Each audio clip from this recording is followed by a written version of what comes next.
વિધાનસભામાં જયારે જિગ્નેશભાઈ બોલવા ઉભા થાય તો મુખ્યમંત્રી થી લઈને ગૃહમંત્રી સુધી પરસેવો હોય કે ક્યાંક અમારા કપડા કાઢીને બોલાઈ ના કરે એવા આપણા વચ્ચે જિગ્નેશભાઈ આવ્યા છે. એમનું હૃદયપૂર્વક આ થરાદની ધરતી પર સ્વાગત કરું.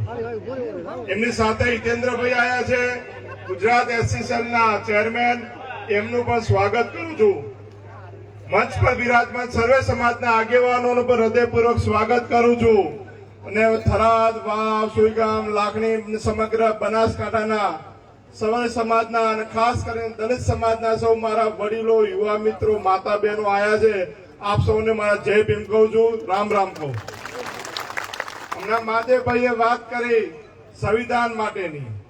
મહાદેવભાઈ જ્ઞાનીબેને જયારે ફોર્મ ભર્યું તો જ્ઞાનીબેન ને હાથમાં સોગંદ ખાવા માટે બે પુસ્તકો હતા.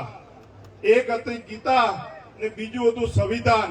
સંવિધાન ને ગીતાની સોગંદ ખાઈને જયારે જ્ઞાનીબેને ફોર્મ ભર્યું છે તો સંવિધાનના રક્ષણ માટે જ્ઞાનીબેને જે કરવું પડશે લોકસભામાં કરશે એમને વતી તમને ખાતરી આપું. આ ચૂંટણી જે કરંટ તમારામાં છે એના માટે હું હૃદયપૂર્વક આભાર માનું. જિગ્નેશભાઈ કહેતા ખૂબ પ્રેમ છે. મેં કીધું જિગ્નેશભાઈ, આ વિસ્તારનો દરેક સમાજ પોતાના સમાજ ના હોય કે અમારા જેવા સર્વ સમાજથી જેટલા પણ નેતાઓ આવ્યા હશે એમના માટે હંમેશા પ્રેમના દરવાજા ખુલ્લા રાખ્યા.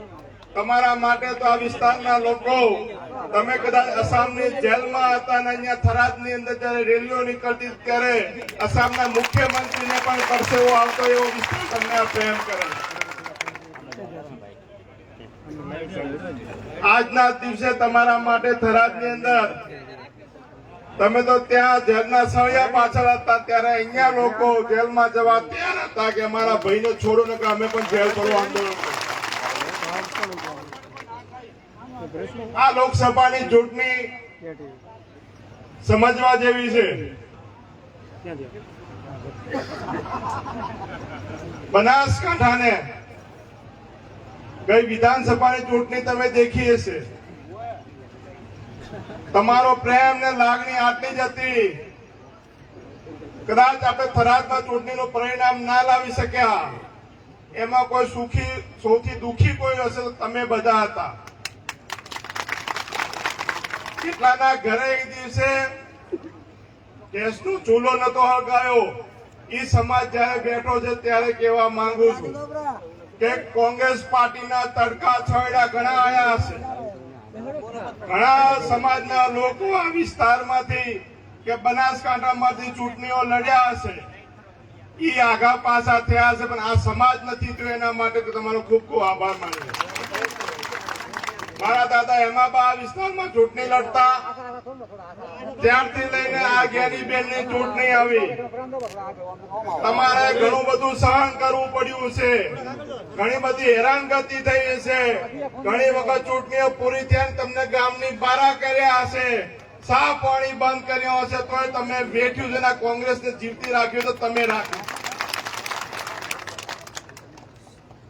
ત્યારે તમને જેટલા પણ વંદન કરું એટલા ઓછા છે. આમ તો દૂધ દિવસ મિલ્ક ડે આમ તો નવેમ્બરમાં જિગ્નેશભાઈ આવે, પણ આ બનાસકાંઠામાં તારીખો ફરી ગઈ છે અને અત્યારે ભર ઉનાળામાં તાલુકે મિલ્ક ડે ના નામે બનાસની ડેરી સંમેલન કરી રહી છે. પણ આવતીકાલે ધોનેરામાં પણ મિલ્ક ડે છે. પણ હવે આ મિલ્ક ડે ના દિવસે એવું મેળવણ ન કહો કે કદી ભેગું આવેલું નથી થવાનું, એવું આપણે બધા કરવા. અને છતાં ડેરી વાળાને હું આ બનાસ ડેરી, બનાસ બેંક ને કહેવા માંગુ છું કે મિલ્ક ડે ના નામે મહિલાઓ ભેગી કરો છો. તમારી તાકાત તો તમારી બેન જ્ઞાનીબેન ને તમારા ભાજપના ઉમેદવારને બંનેને મિલ્ક ડે ના દિવસે અમે ડિબેટ કરાવી દો. તમારો પરસેવો છોડાઈ દઈએ છે કે તમને કહેવા માંગુ છું. કોને આ લોકોના ગરીબ દૂધ દોનારી બહેનોના પૈસે તમે ચૂંટણી લડી રહ્યા છો. કોઈ મુદ્દા નથી. આ બનાસ ડેરી ને બનાસ બેંકમાં 10 વર્ષમાં કઈ સમાજના કેટલા લોકોની ભરતી કરીને લિસ્ટ જાહેર કરો તમારામાં તાકાત હોય તો. કઈ સમાજના લોકોને લીધા છે? કોઈ ગરીબ વિધવા ચૌધરી બેન હશે, એના ગરીબ દીકરાને તમે નોકરી લીધો હોય તોય બતાવો કે અમે લીધો, અમારે બીજા કોઈ દેખવાનું નથી. પણ કોઈ વિધવા બાઈઓ ચૌધરી જેને જરૂરિયાત હોય એના દીકરાને પણ તમે ક્યાંય નોકરી નથી લીધો. માત્ર રાધનપુર કે રાજકોટ કે બહારના જિલ્લા જે ભાજપના હોદ્દેદારોના સગા સંબંધીઓને તમે ડેરીમાં બેંકમાં ભરતી કરો છો. નકા લિસ્ટ જાહેર કરો કે અમે 10 વર્ષમાં આ સમાજના લોકોને અહીંયા બનાસકાંઠામાં લીધા છે. બીજી સમાજના લોકોને લે તો કોનપુર ને વારાણસી દૂધનો કેન ધોવા મેલે અને પોતાના સગા મોમાં માસી ફૂઈના છોકરાઓને અહીંયા સનાદર કે જગોના અંદર મલાઈ ખાવા રાખે છે. ત્યારે આપણે એનો જવાબ પણ 7મી તારીખે આપવાનો.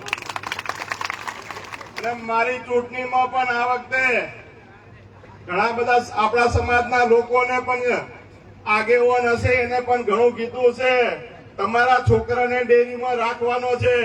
લગભગ હું તો મોનું 500 આગેવાનો અહીં બેઠેલા હશે, એના જે સગા સંબંધીઓ હશે, જે આગેવાન હતા એ ક્યાંક આપણા ભેગા હતા, એમને કીધું તમારા દીકરાને, તમારી દીકરીને, તમારા સંબંધીને ડેરીમાં રાખવાના. 1.5 વર્ષ થઈ ગયું. કોઈ પણ દલિત સમાજને કહું છું ક્યાં પૂછજો, જેટલાને લાલચ ચાલી, એક છોકરાને જો ડેરીમાં લીધો હોય ને તો પણ કહો કે મારા છોકરાને આ લોકો ડેરીમાં લીધો છે. માત્ર ચૂંટણીમાં વોટ લેવા માટે આગેવાનોને દબાયા હતા કે તમારે ફલાણી ડેરી આલું, બેંકમાં નોકરી લો, ડેરીમાં નોકરી, કેટલા લીધા.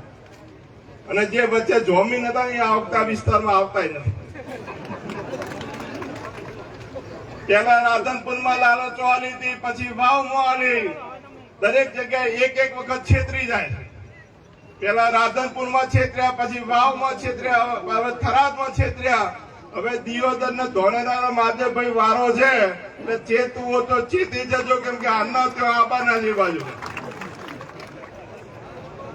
7મી તારીખે જ્ઞાનીબેન, આપણી બેન, દેખો જ્ઞાનીબેન ને મળવું છે. કોઈ તમારે વચ્ચે નહીં જોઈએ, કોઈ તમારે પીએન ફોન નહીં કરવો પડે, કોઈ તમારે 10 જણને વચ્ચે રાખીને ઓફિસે જશો 4 કલાક રાહ જોવી નહીં પડે. જ્ઞાનીબેન ને મળવું હશે તમારે ગાંધીનગર કે દિલ્હી નહીં જવું પડે. અમે હું ચૂંટણી કહેતો મને વોટ આવશો તો સસ્તું ભાડું સિદ્ધપુર ની યાત્રા છે, અમે આવશો તો ગાંધીનગર ના ધક્કા છે કહેતો પણ મોન્યા નહીં લોકો. અત્યારે ધક્કા ખાય છે ને ઓલા વાપી વાળા સોમજી પટેલ, એનો મનની જે અહીંયા વાળા અભિતિક નહીં બતાય. એટલે મહેરબાની કરજો, આપણે બધા કાઠા થવાનું. જેમ રાજસ્થાનમાં કહે ને લોઠા રહે, તેમ લોઠા આ વખતે રહેવાનું બધા. અને જ્ઞાનીબેન દરેક સમાજની બેન છે. આ કે 550 કે 100 રૂપિયાથી કોઈ લોકસભાની ચૂંટણી લડાતી નથી. પણ એક આપણે લોક ભાગીદારી છે કે આપણે ચૂંટણી લડાઈ રહ્યા છે. ને આ પહેલી ચૂંટણી એવી છે કે કોઈ પણ સમાજનો હોય, કોઈ પણ ગોમનો પ્રસંગ હોય, જ્ઞાનીબેનને ક્યાંય ખીચામાં હાથ રાખવો નથી પડતો. સર્વ સમાજ લોકો આ ખર્ચો ઉપાડે છે. આજે પણ હું દલિત સમાજના આગેવાનોને ખૂબ ખૂબ અભિનંદન આપું. મંડપે બોધ્યા, રોહડું કર્યું, પાણીએ પાયું, ચાય પાયું, સાઉન્ડે લાવ્યું, ક્યાંય જ્ઞાનીબેનને પૂછવું નથી, બધું જાતે કર્યું છે. એના માટે લાખ અભિનંદન તમને જ આવ. હવે 7મી તારીખે જાગતા રહેજો. નકા કહે છે ને જાગતા નહીં પાડીને ઊંઘતાનો પાડો, એટલે હવે પાડો હમે જેવો પાડી આપણે લાવી છે આ વખતે. એટલે જાગતા રહેજો, મહેરબાની કરજો. ક્યાંય પોલીસ હોય, ગમે તો કોઈ પણ તંત્ર હોય, કોઈ હેરાન કરતો સીધો વિડીયો લાઈવ કરજો. કોઈ પણ પોલીસ વાળા, કોઈ પણ ધમકાવતા હોય, કોઈ પણ ડેરી વાળા, કોઈ પણ બેંક વાળા, સીધો લાઈવ વિડીયો કરજો અને પ્રસારણ સીધું કરજો. જે પણ હશે એમના 7મી તારીખે તો ચૂંટણી પતી જશે, પણ રોજ જો ધક્કા કોટના ના ખાવા પડે તો કેજો, યાદ અપાઈ દેવાની.